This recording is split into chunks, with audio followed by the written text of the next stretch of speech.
ದಶಕಗಳ ಕಾಲ ತಮ್ಮ ವೃತ್ತಿ ಜೀವನದಲ್ಲಿ ಪಾಲಿಸಿದ್ದಾರೆ. ಅವರಿಗೆ ಎಲ್ಲ ಭಾಷೆಯೂ ಪ್ರಿಯ, ಎಲ್ಲ ದೈವಗಳು ಪ್ರಿಯ, ಎಲ್ಲ ಧರ್ಮಗಳು ಪ್ರಿಯ. 6 ದಶಕಗಳ ಕಾಲ ತಮ್ಮ ಸಂಗೀತದಲ್ಲಿ ಅವರು ಎಲ್ಲವನ್ನು ಆರಾಧಿಸಿ ಕೂರಿಸಿದ್ದಾರೆ.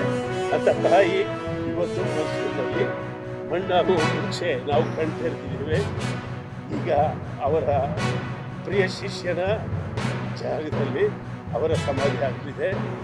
ನಾನು ನಮ್ಮ ಕರ್ನಾಟಕದ ಸಂಗೀತ ಸಂಘದ ಪರವಾಗಿ ಒಂದು ನಿರ್ಧಾರ ತೆಗೆದುಕೊಂಡು ಹೇಳ್ತಾ ಇದ್ದೀನಿ.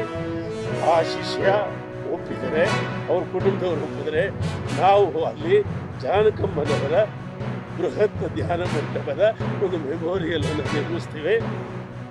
ಅದಕ್ಕೆ ನಮ್ಮ ಸಂಗೀತದ ಸಂಘದ ಪೂರ್ತಿ ನೆರವೇರುತ್ತೆ. ಸಾರ್ವಜನಿಕರು, ಅವರ ಅಭಿಮಾನಿಗಳು, ಸರ್ಕಾರ ಇದರ ಜೊತೆಯಲ್ಲಿ ಕೈಗೂಡಿಸ್ಬೇಕು ಅಂತ ನಾನು ವಿನಂತಿ ಮಾಡ್ಕೊತಾ ಇದ್ದೀನಿ.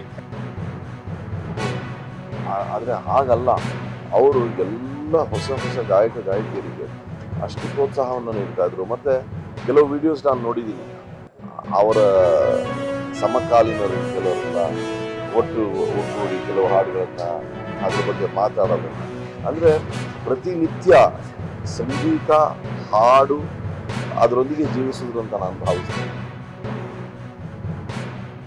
ಅವತ್ತು ಅವರಾಗಲಿ ಅವ್ರ ಮಗ ಆಗಲಿ ಇವನು ಕೆಲಸದ ಒಂದು ಅಡುಗೆ ಅವನು ಓದಿದ್ದಿಲ್ಲ. ಅವರಂಥ ವ್ಯಕ್ತಿತ್ವ, ಅವರಂಥ ಒಬ್ಬರು ಯಾರು ಸಿಗಲ್ಲ ಸರ್. ಅವ್ರು ಇವಾಗ ತೀರೋಗಿದ್ದಾರೆ ಅಂದರೆ ಅರ್ಗಿಸ್ಕೊಳ್ಳೋಕ್ಕಾಗದಿರೋ ವಿಷಯ. ಅಂದರೆ ಅವ್ರು ಆಡಿರೋ ಒಂದೊಂದು ಹಾಡು ಒಂದೊಂದು ನಕ್ಷತ್ರ, ಅವ್ರು ಹೇಳಿದಂಗೆ ಸೂರ್ಯ ಚಂದ್ರ ಇರೋವರೆಗೂ ಅವ್ರ ನೆನಪು ಇದ್ದೇ ಇರುತ್ತೆ ಸರ್. ಭಾರತದಾದ್ಯಂತ ಅವರು ಪ್ರಸಿದ್ಧಿಯನ್ನು ಪಡೆದಿದ್ರು. ಅವರ ಕೊನೆಯುಸಿರು ಇಲ್ಲಿ ಬಂದು ಮಣ್ಣಾಗಿದೆಯಲ್ಲ, ಅವರ ಆತ್ಮ ಇಲ್ಲಿ ಮಣ್ಣಾಗ್ತಾ ಇದೆಯಲ್ಲ. ಅಂದರೆ ನಮ್ಮ ಮೈಸೂರಿನ ಒಂದು ಇದು ಸಮ್ಮಿಳಿತ ಆಗಿದೆ ಅನ್ನೋದೇ ನಮಗೆ ತುಂಬ ಹೆಮ್ಮೆ ಅಂತ ಅನಿಸುತ್ತೆ, ಖುಷಿ ಅನಿಸುತ್ತೆ. ಆದರೆ ಅವರ ಒಂದು ವಿಷಯ ಕೇಳಿ ಭಾಳ ತುಂಬ ದುಃಖ ಆಯಿತು.